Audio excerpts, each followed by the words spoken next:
Hello students, today we will discuss the fourth chapter of your book A Pact with the Sun, and the name of the chapter is The Old Clock Shop, पुरानी घड़ियों की दुकान. So this is a short story about the interaction of people and how festive seasons bring well-being to them. ये एक लघु कथा है जिसमें हम पढ़ेंगे लोगों के बीच में कैसे इंटरेक्शन होती है. इंटरेक्शन मतलब आपसी बातचीत, और किस तरह से जो त्यौहार का ये सीज़न है, त्यौहार जो है क्रिसमस का टाइम है, कैसे उनके बीच में सब कुछ ठीक हो जाता है. So in this story there is an old deaf person named Ray. इस कहानी में एक डेफ का मतलब बहरे व्यक्ति का नाम है Ray. He repairs watches in his shop in Salt Lake City USA. उनकी एक घड़ियों की रिपेयर की दुकान है और वो दुकान जो है वो कहाँ है? सॉल्ट लेक सिटी यूएसए में. He also purchases watches from people who need money. जिन लोगों को पैसे की आवश्यकता होती है वो उनसे उनकी पुरानी जो घड़ियाँ हैं उन्हें ख़रीदते हैं और पैसा देकर उनकी हेल्प भी करते हैं. ठीक है, वो कोई साहूकार या महाजन नहीं है, मतलब वो इंटरेस्ट पे, जैसे कई लोग जो हैं पैसा देते हैं और उसके बदले में लोगों से ब्याज लेते हैं या इंटरेस्ट लेते हैं. मिस्टर रे वैसे नहीं हैं, वो साहूकार या महाजन नहीं हैं. He is a kind hearted fellow, ठीक है, who is always ready to help others and specially those who are in need of help. मतलब कि वो हमेशा लोगों की हेल्प करने के लिए तैयार रहते हैं, खासकर उन लोगों की हेल्प जिन्हें वास्तव में ही मदद की ज़रूरत होती है. ठीक है, तो ये हम पढ़ेंगे समरी में. The story begins with the festive environment of Christmas. कहानी के शुरू में आपको याद होगा हमने जब पढ़ा था तो उसमें शुरू में ही पता लग गया था, जो उन्होंने कहानी लिखी थी, कि कौन सा टाइम था. सर्दियों का टाइम था. पूरे मतलब शहर में जैसे बर्फ़ की चादर बिछी हुई थी और जो शॉपर्स थे, लोग शॉपिंग करके घरों को वापस जा रहे थे. सिर्फ एक दुकान वो थी मिस्टर रे की, जो भी खुली थी, है ना. तो ये कहानी शुरू होती है जिसमें हमें उत्सव का जैसे एनवायरनमेंट बनाया गया है, क्रिसमस का बताया गया था. Peoples were purchasing goods and accessories for their Christmas. लोग जो थे वो क्रिसमस की तैयारी के लिए सामान और सजावट का जो सामान, एक्सेसरीज जो थे वो खरीद रहे थे. It was a late night and Ray decided to close the shop. काफ़ी रात हो गई थी और तब मिस्टर रे ने डिसाइड किया था कि वो अब शॉप बंद कर देते हैं. An old person with the intention to rob the shop entered the shop. तो एक बूढ़ा तो नहीं, मतलब 50s में था वो व्यक्ति. उसको देखने से ऐसा लग रहा था मानो वो दुकान को लूटने के उद्देश्य से वो दुकान में आता है. The old man was accompanied by a 20-year-old boy who stood at the door. और ये जो दुकान के अंदर व्यक्ति आया था, जो अपनी 50s में था एज के हिसाब से, उसके साथ was accompanied मतलब उसके साथ एक 20 साल के उम्र का एक लड़का जो था वो भी था, लेकिन वो he stood at the door only. वो दरवाजे पर ही खड़ा रहा ताकि वो बता सके कि कोई आ तो नहीं रहा. ठीक है. नर्वस रे managed himself and offered assistance by writing on a paper, may I help you. Nervous मतलब घबराए हुए, है ना. उनको पता लग गया है उनकी इंटेंशंस का, लेकिन मिस्टर रे ने किसी तरह से मैनेज किया और उन्हें मतलब शो नहीं किया कि वो डर गए हैं. उन्होंने ऑफ़र की कि क्या वो उनकी हेल्प कर सकते हैं. कैसे? उन्होंने एक पेपर पर लिखकर बताया, मे आई हेल्प यू. तो उससे उन्हें आइडिया हो गया कि जो मिस्टर रे हैं वो बोल और सुन नहीं सकते. The old man gave a cruel मॉकिंग smile. आप ये देखिए, यहाँ देख सकते हैं, ये है वो व्यक्ति और ये है मिस्टर रे. तो इसने, जो ये वाला व्यक्ति है, he gave a cruel मॉकिंग smile. जैसे मॉकिंग मतलब जैसे उनका उपहास उड़ाने वाली स्माइल, क्योंकि उसे लगा कि अब तो बहुत आसान है, ना ये बोल पाएंगे ना शोर मचा पाएंगे और कोई उन्हें पकड़ नहीं पाएगा। तो एक मॉकिंग सी स्माइल उनके फेस पर आ गई इस व्यक्ति के। Ray understood his behaviour and tried to divert his mind. जो मिस्टर रे थे वो उसके व्यवहार से समझ गए कि वो क्या करना चाहता है, इसलिए उन्होंने पूरी कोशिश की कि उसका माइंड जो है वो डाइवर्ट कर सके, उसका ध्यान जो है वो किसी और बात पे लगवा सके। He asked the old man weather he has come for pick up a clock और वॉच। उन्होंने उस व्यक्ति से पूछा कि क्या वो यहाँ अपने हैं हाथ पर पहनते हैं। So Ray used to offer money for needy people for pawning their watches. Mister Ray जो थे वो अक्सर लोगों को, मतलब ज़रूरतमंद जो लोग थे, उनकी घड़ियों के बदले उन्हें उनकी घड़ियाँ गिरवी रख कर, पॉनिंग होता है गिरवी रखना, मतलब घड़ी ले लेते थे और उसके बदले उन्हें हेल्प के तौर पर पैसे दिया करते थे। और बाद में जब लोग उनके पैसे वापस करते थे तो वो अपनी घड़ी वो वापस ले जाया करते थे। इसे बोलते हैं पॉनिंग। हालांकि वो साहूकार नहीं थे, he was not a pawn broker. People use to come and take the watch by repaying the money. लोग जो थे वो वापस आकर अपनी वॉच जो थी पैसा वापस करके ले जाया करते थे। ठीक है। The old man became less stressed and showed his watch. तो जो अंदर आया था काउंटर पे व्यक्ति, वो अब थोड़े लेस स्ट्रेस्ड, मतलब अब तनाव उनका थोड़ा कम हो गया और उसने अपनी वॉच जो है वो मिस्टर रे को दिखाई। Ray gave $50 note to the old man. Ray ने उस घड़ी के बदले उन्हें $50 का लोन जो था वो दे दिया। The old man took the note and wrote he will come back and take the watch. उस बूढ़े व्यक्ति ने नोट पर लिखा कि वो जल्दी ही वापस आएगा और अपनी जो वॉच है वो वापस ले जाएगा, और साथ ही उसने उन्हें विश किया merry Christmas. Suddenly clocks started ringing. अचानक जो मिस्टर रे की शॉप में क्लॉक्स थी जो दीवार पर लगी हुई थी वो बजने लगी। दो रे could not here the ringing, all three understood goodwill and hope. हालांकि मिस्टर रे जो थे वो सुन नहीं सकते थे उन घड़ियों के बजने की आवाज़, लेकिन वो तीन जो थे वहाँ पर, एक दो लोग वो जो उनकी दुकान लूटने आए थे और तीसरे मिस्टर रे, उन सब ने अच्छाई और आशा की जो घंटियाँ थी वो उन्हें सुनाई दे रही थी।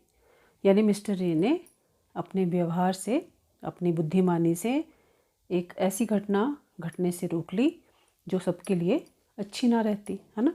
वो जो दोनों व्यक्ति आए थे वो मिस्टर रे को लूट सकते थे या उन्हें नुकसान भी पहुंचा सकते थे, लेकिन मिस्टर रे ने बुद्धिमानी दिखाते हुए ऐसा कुछ होने नहीं दिया और उस व्यक्ति की हेल्प भी कर दी। ठीक है। तो इस कहानी से हमें क्या शिक्षा मिलती है बच्चों? Number 1, a small help can bring out a lot of happiness. एक छोटी सी मदद किसी के जीवन में बहुत सी खुशियाँ ला सकती है। दूसरा, a small help by us can be a great happiness for others. ये भी सेम ही है कि हमारे द्वारा की गई एक छोटी सी हेल्प किसी के लिए बहुत बड़ी खुशी बन सकती है। और तीसरा, silence holds a great capacity to bring out something that the words can not. कभी कभी हमारी जो चुप्पी है उसमें इतनी ताकत होती है जो शब्दों में नहीं होती, है ना। तो ये थे इस कहानी के मॉरल। अब हम करते हैं इसके एक्सरसाइज के जो क्वेश्चंस हैं वो। फर्स्ट क्वेश्चन, व्हाट मेड रे think the visitor was not really a shopper. ये हमने पहले भी डिस्कस किए थे, आज मैं फिर से आपको पढ़ के बताऊंगी कि मिस्टर रे ने क्यों सोचा, उन्हें क्यों लगा कि जो विजिटर आए हैं वो वास्तव में शॉपिंग करने नहीं आए हैं। आंसर में लिखेंगे, Ray saw two man, one in his 20s, the other closer to 50 enter his shop. उन्होंने दो व्यक्तियों को, जो एक उनमें से अपने 20s में था, मतलब उसकी उम्र 20 के आसपास रही होगी, और जो दूसरा था वो closer to 50, they both enter his shop. The younger one remained at the door. जो छोटा है 20 साल वाला वो दरवाजे पर ही रहता है। The older man approached the counter with no sign of friendliness in his eyes. और जो बड़ा व्यक्ति था वो काउंटर की तरफ बढ़ता है, लेकिन उसकी आंखों में कोई अच्छे भाव नहीं है, मतलब दोस्ताना भाव नहीं थे उसकी नज़रों में। ऑन पेइंग अटेंशन, रे noticed the shape of a gun and a restless hand in the man's right coat pocket. तो जब वो ध्यान से देखा मिस्टर रे ने, तो उन्हें दिखा कि उसकी जो पॉकेट है उसमें एक गन की शेप है, जैसे गन हो उसकी पॉकेट में, और जो हाथ है वो रेस्टलेस है, मतलब वो थोड़ा बेचैन है उस आदमी के कोट की राइट पॉकेट में। This made Ray think that the visitor was, इसको हम कर देते हैं pocket. Okay. So this made Ray think that the visitor was not really a shopper. Second question, why do you think he had come to the shop? क्यों आया होगा? The man was down on his luck and had come to rob Ray's shop. मतलब उस व्यक्ति का जो luck था वो ठीक नहीं चल रहा था उसका समय, तो वो शायद मिस्टर रे की शॉप में रॉब करने, मतलब उन्हें लूटने के उद्देश्य से आया था। Third question, how did Ray communicate with him? Ray ने उनसे बातचीत कैसे की? Ray was old and deaf. Mister Ray जो थे वो बूढ़े थे और बहरे थे। He communicated with the man with the help of a pencil and a note pad. एक पेंसिल और नोट पैड की हेल्प से, मतलब उस पर कुछ लिख कर अपना मैसेज उन्होंने उस तक पहुंचाया। तो इस तरह से कम्युनिकेट किया। Fourth question, what do you think the man said to his friend who waited at the door? क्या लगता है आपको उस आदमी ने अपने उस दोस्त से क्या कहा होगा जो दरवाजे पर ही वेट कर रहा था? So there was a look of surprise on the older man's face when he came to know that Ray was deaf. जब उस बड़े व्यक्ति को जो अंदर काउंटर तक आया था, जब उसे ये पता चला कि जो मिस्टर रे हैं वो बहरे हैं, तो उसके चेहरे पर एक आश्चर्य का जो भाव था वो आया। He would have passed on this information to his younger friend standing at the door. तो शायद उसने ये इन्फॉर्मेशन कि जो दुकानदार है वो बहरा है, अपने उस यंग जो फ्रेंड है जो दरवाजे पर खड़ा है उस तक पहुंचाया होगा। Also he might have discussed with him what they needed to do next. और शायद उन्होंने ये भी डिस्कस किया होगा कि अब उन्हें आगे क्या करने की आवश्यकता है। ठीक है। Fifth question, Ray was not a pawn broker, why then did he lend money to people in exchange for their old watches and clocks? वो एक साहूकार नहीं थे मिस्टर रे, फिर वो लोगों को उनकी पुरानी घड़ियों के बदले में पैसे उधार क्यों देते थे? चलिए आंसर लिखते हैं इसका। Ray was not a pawn broker, साहूकार वो नहीं थे। पॉन ब्रोकर होता है जो कि उस रिंग के बदले, मतलब वो रिंग जो है मिस्टर रे को दे देते और उसके बदले पैसा ले लेते। तो लेकिन बाद में फिर वो उतने पैसा मिस्टर रे को देकर अपनी चीज़ वापस उनसे ले लेते। तो इस तरह के हैं वो pawn broker. So but at the same time he could not say no to the needy people who placed their old watches or clocks before him for anything they could get. तो mister Ray जो हैं वो साहूकार तो हैं, बस ये जो ज़रूरतमंद लोग होते हैं जो अपनी घड़ियों के बदले में उनसे पैसा लेते हैं, वो उन्हें मना भी नहीं कर पाते और उनकी हेल्प करते हैं। सो देयरफॉर ही लेंट देम मनी, इसलिए वो उन्हें पैसा उधार देते हैं। Question number 6, the watch was nothing special and yet had great powers.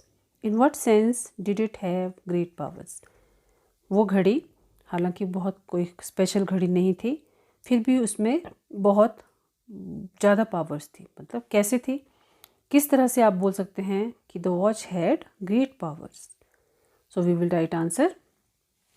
The watch was nothing special but it had great powers because it was something to exchange a way out of a bad situation.